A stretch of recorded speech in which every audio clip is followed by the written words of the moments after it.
mentioned the last time I checked, tomorrow is not promised. So I don't know why Errol Spence elected to go the fucking easier route or try to go collect all of these belts when nobody was asking him to do none of this shit. Did nobody tell this motherfucker to go do some fucking heavy lifting and lunges and running hills and shit like that? Did nobody tell you to do that, Earl?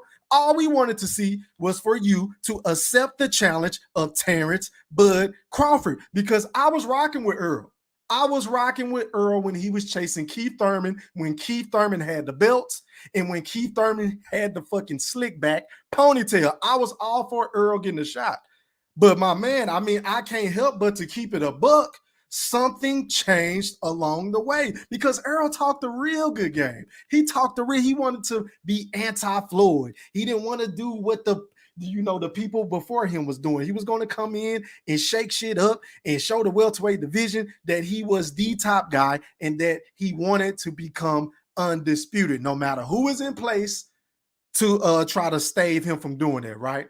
But ever since Terence Bud Crawford has moved up to the 147 weight class, Errol Spence energy changed. So I'm looking at Earl like, well, wait a minute. Everybody was riding for you whenever it came for you getting your turn and your shot at the title from a Keith Thurman. Hell, even Floyd tried to say that Thurman was ducking you, so he was endorsing you to get that big fight, right? Everybody was riding with Earl because Keith was moving like a punk, period. End of discussion. But for you to bitch and complain and moan and say, oh, none of these guys want to fight me. Every time I try to make the fight with Keith Thurman, he's hurt. Sean Porter and Danny are ducking me. For you to go through everything you went through from 2014 all the way to 2017, 2018, up until he got that fight with Kell Brook, right? Outside of that, this man was fucking in the same exact position that Terence Bud Crawford has been in for since 2018 when he moved up to the division.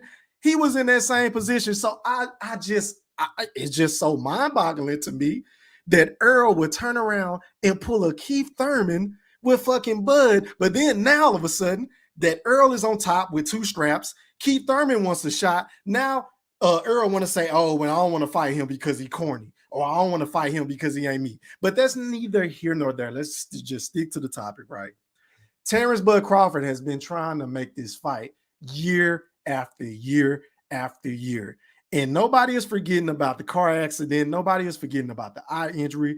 All I'm saying is, look, man, the fight could have happened somewhere between 2018 and 2019, possibly. But that's neither here nor there. Now, Bud is in